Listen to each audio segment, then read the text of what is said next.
riwayat pekerjaan sebagai Vice President PT Jadropa Castor Indonesia, sebagai Kepala HRD Pasaraya Life Cianjur, sebagai konsultan PKM Yogyakarta, dan konsultan hukum IBI Kabupaten Cianjur. Itulah biodata dari Bu Lydia Andi Indayana Umar.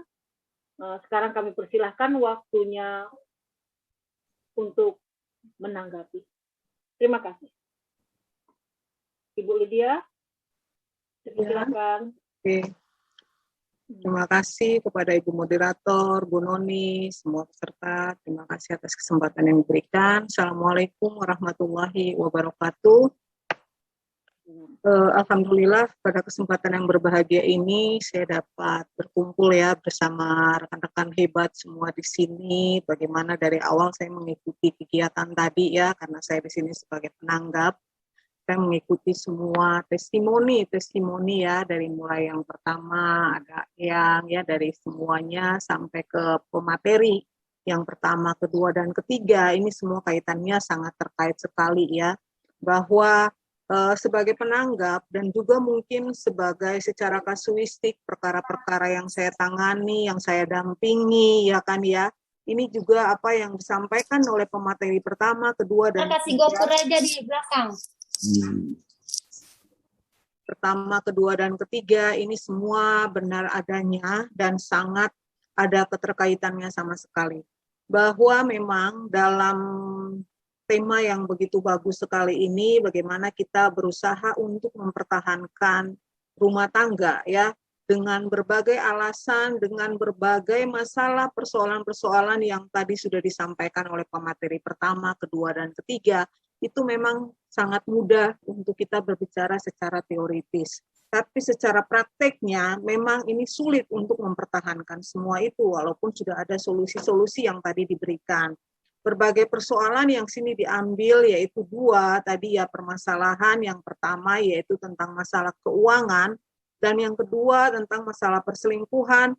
Ini dalam data statistik memang sangat tinggi sekali terjadi. Ya, ini sangat tinggi sekali. Saya berbicara dengan teman-teman aktivis, dengan teman-teman pendamping atau pengacara-pengacara dari berbagai daerah. Nah, ini yang sangat menonjol. Kenapa tema ini diangkat? Dua materi, dua ini yang harus ditonjolkan karena memang kenyataannya faktor ekonomi, keuangan ini sangat berperan penting. Bagaimana cinta bisa abadi, istilah orang ya, ada bahasa-bahasa yang mengatakan bagaimana itu cinta bisa abadi, bagaimana kita bisa hidup dengan cinta saja kalau tidak ada uang untuk kita makan, bagaimana menghidupi anak-anak, bagaimana melanjutkan kehidupan ekonomi yang selanjutnya, semua butuh keuangan. Nah, ini yang memang faktor yang paling penting dari sisi kehidupan kita, bahwa dalam materi keuangan ini juga berperan penting sehingga terjadinya berbanyak faktor harus akhirnya bercerai di pengadilan agama.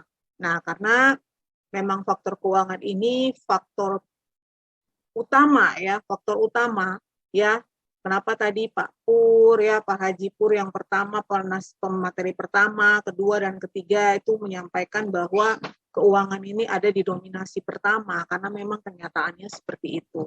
Kita sangat mudah berbicara, tapi kalau hal-hal yang tidak bisa kita prediksi, ya sesabar-sabarnya istri atau sesabar-sabarnya suami dalam rumah tangga apabila tatkala anak sudah tidak berbicara, anak ingin bayaran sekolah tidak ada uang ya, ditambah dengan tadi pemateri ketiga di kala pandemi seperti saat ini ya, situasi-situasi yang sangat sulit, sementara situasi-situasi itu tidak bisa kita tinggalkan. Kebutuhan itu terus berjalan. Jadi ini memang merupakan situasi sulit ya. Keuangan itu merupakan situasi sulit yang memang tahu nggak mau itu harus ada.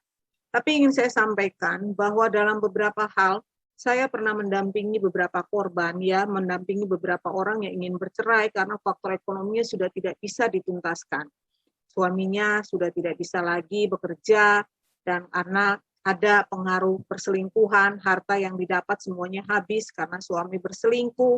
Nah, ini juga akhirnya dia bisa bertahan dalam kondisi ekonomi yang sangat minim sekali.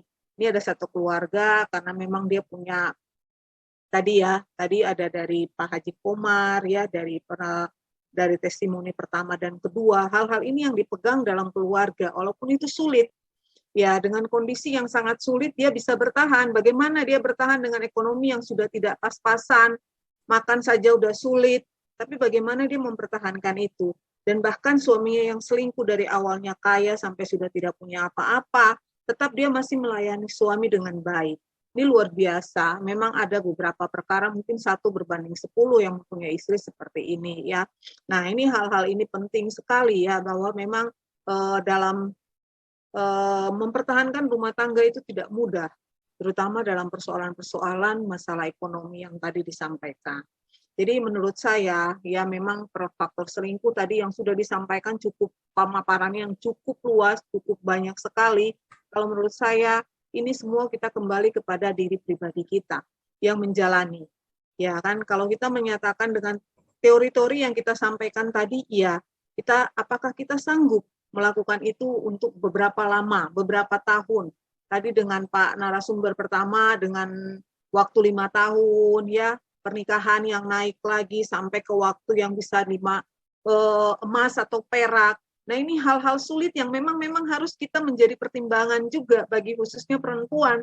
Tadi ada tanggapan dari testimoni kedua bahwa sesulit apapun, ya, testimoni pertama saya sangat senang sekali ya bahwa tetaplah kita mempertahankan, apalagi dengan Pak IG Kak Manila tadi punya testimoni, aduh luar biasa bagi saya ya, ini sangat inspiratif sekali bagi keluarga-keluarga yang ingin mempertahankan dalam kondisi yang memang beliau dari dulu dari kondisi ekonomi yang tidak mampu, akhirnya mereka bertahan dan sampainya berakhir, walaupun adiknya tidak bisa di sekolah. Ini suatu yang menurut saya sangat luar biasa bagi beliau ya, beliau memberikan saran agar bisa mempertahankan rumah tangga itu ya, walaupun memang sedikit sulit untuk mempertahankan rumah tangga seperti itu, tapi tetap beliau mempertahankan agar bagaimana kita bisa mempertahankan itu, terutama bagi mereka yang sudah mempunyai anak. Nah, ini yang sekarang menjadi masalah. Kami mempunyai juga beberapa klien, saya mempunyai beberapa klien yang saat ini bukan saja anak yang dari berusia ya, seperti yang sudah disampaikan tadi oleh pemateri-pemateri bahwa anak usia 1-12 tahun dalam satu kompilasi hukum Islam itu ya sudah diajarkan bahwa itu masih mengikuti ibunya. Tapi bagaimana apabila ibunya tidak mampu? Nanti kan pada sini hakim yang menentukan. Ini banyak sekali persoalan yang memang sangat banyak terjadi, tapi bertahan untuk tetap dalam kondisi yang memang sulit, yang tadi disampaikan agar kita bisa bertahan dan terus memperjuangkan itu, ini juga sesuatu yang hebat. Nah, saya punya keluarga sesuatu yang hebat juga yang sampai saat ini menjadi klien saya, dan saya tetap berusaha untuk dia berjuang untuk itu, masih tinggal dalam satu rumah, dalam kondisi istri yang sekarang, dulu dia yang mencari bekerja, dia yang berusaha menghidupi istri, dan akhirnya mendorong istri untuk menjadi seorang PNS, karena istrinya sudah menjadi PNS di salah satu kementerian, menjabat tinggi, tapi suami tidak dihargai setelah semua usahanya bangkrut, ya kan? Terus di sini semua anak diberikan kepada suaminya, tidak mau bertanggung jawab, istrinya hanya berpikiran kerja karena karir yang dia kejar, tapi bagaimana dia bisa terus bertahan hidup. Sementara anak-anaknya sudah melihat kehidupan keluarga ibunya ini sudah tidak bisa dipertahankan, bahwa mereka hanya selfie di luar, kelihatan orang bahwa mereka itu adalah hidup bahagia. Tapi bagaimana suaminya mempertahankan bahwa kebahagiaan ini biar tidak dilihat dari orang itu bahwa mereka tidak berbahagia. Sementara dia merasa sudah tidak berbahagia dan sudah tidak bisa mempertahankan kebahagiaan. Istrinya diberikan masukan, tidak mau mendengar, ya. Terus menganggap, kamu apa, sekarang mah sudah tidak punya apa-apa, saya yang lebih tinggi, sekarang saya yang bisa mengualihkan anak, untuk urusan ekonomi saya ambil alih, padahal dari awal semuanya dengan suami, tabungan-tabungan yang dikumpul didapatkan. Nah, ini kan juga berapa egoismenya istri setelah sudah mempunyai karir, dia akan bisa berubah gratis karena yang dia kejar bukan lagi keluarga bahagia, keluarga sakinah, mawaddah warahmah, tapi bagaimana dia mendapatkan karir ya yang dilihat orang bahwa dia itu hebat. Nah, ini memang suatu hal yang sangat sulit ya memang, tapi sebagai penanggap saya di sini menyarankan ya bagi semua yang hadir di sini, ikut bergabung di sini, memang kondisi-kondisi yang sekarang ekonomi ya, tadi ada beberapa yang menyampaikan kondisi ekonomi seperti KDRT, penelantaran, sebenarnya itu kalau secara undang-undang KDRT sudah masuk ke dalam penelantaran ekonomi ya, jadi salah satu KDRT itu sudah masuk sebenarnya. Cuman dikategorikan lagi lebih detail, ini sangat bagus sekali ya, cuman bagi saya sebagai penanggap, saya menganggap semua materi yang disampaikan itu sudah lengkap ya, sudah lengkap untuk mempertahankan harmonisasi keluarga ini, yaitu bagaimana kita kembali kepada pribadi kita masing-masing. Sanggupkah orang bertahan ya dalam kondisi-kondisi yang memang sudah tidak bisa dipertahankan, ya kan? Terus bagaimana kondisi-kondisi anak ya, yang anak yang tadi saya sampaikan ada beberapa klien kami yang anaknya sudah dewasa, tapi tetap orang tua, suaminya yang berjuang untuk anak-anaknya sampai sudah dewasa, perhatiannya. Tadi benar dikatakan oleh yang pertama, oleh testimoni pertama dan kedua, itu kan sesulit apapun memberikanlah kasih sayang, karena kasih sayang itu yang sangat penting. Dan ini yang saya melihat seorang laki-laki, seorang bapak yang luar biasa.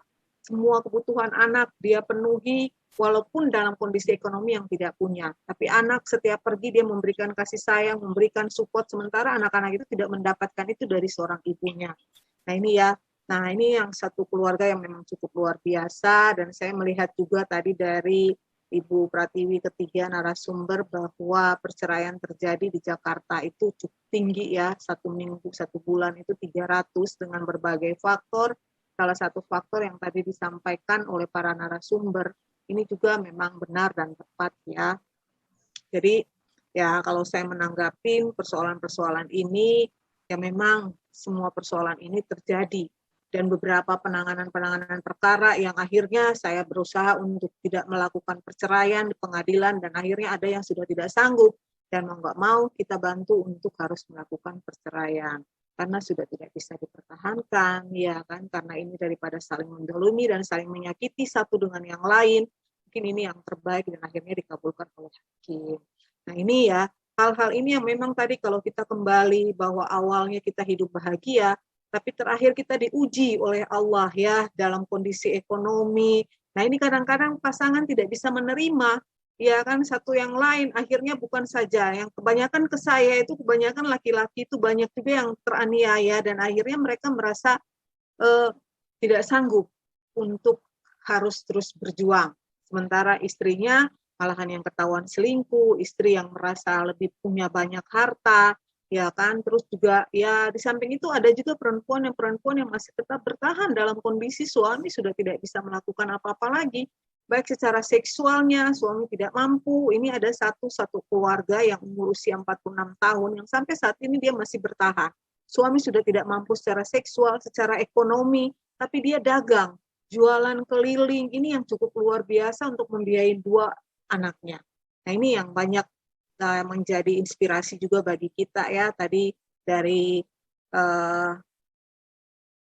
testimoni-testimoni tadi ini yang cukup baik sekali bagi kita, bagaimana mempertahankan keutuhan rumah tangga. Tadi sebenarnya solusi sudah ada, sudah diberikan, tapi bagaimana kita kembali kepada diri kita pribadi ya, sanggupkah kita terus seperti ini, sanggupkah kita berjuang untuk mempertahankan anak saja, ada yang tetap berjuang untuk anak-anak walaupun sudah dewasa, bahkan anak-anak sudah menikah, tapi ingin tetap berjuang dengan istrinya walaupun sudah tidak dipeduliin lagi oleh istrinya, sudah tidak mau lagi dilayani apapun oleh istrinya dan selalu diremehkan, tapi dia masih tetap berjuang. Nah ini suatu hal yang memang cukup luar biasa ya. Jadi saya tadi sebagai penanggap, saya di sini cukup apresiasi ya atas semua materi-materi yang disampaikan, bahwa ini cukup baik sekali, cukup bagus sekali bagaimana untuk mempertahankan keutuhan rumah tangga dalam kondisi apapun. Nah ini yang memang harus kita mencoba ya untuk mensupport ya, agar tidak lagi terjadi perceraian-perceraian yang cukup banyak ya, seperti di Kabupaten Cianjur, Jakarta tadi, mungkin di daerah-daerah lain yang sama. Apalagi dalam masa pandemi ini di beberapa daerah ini cukup meningkat. Ya cukup meningkat karena ada yang di PHK, istri sudah tidak bisa bertahan dan akhirnya mengajukan perceraian, walaupun perceraian itu bukan solusi. Belum tentu dia akan bisa mendapat orang lagi yang dalam kondisi saat ini untuk menghidupi dia dan semua keinginan dia. Apalagi hanya hidup secara konsumtif saja. Nah, mungkin ini untuk sementara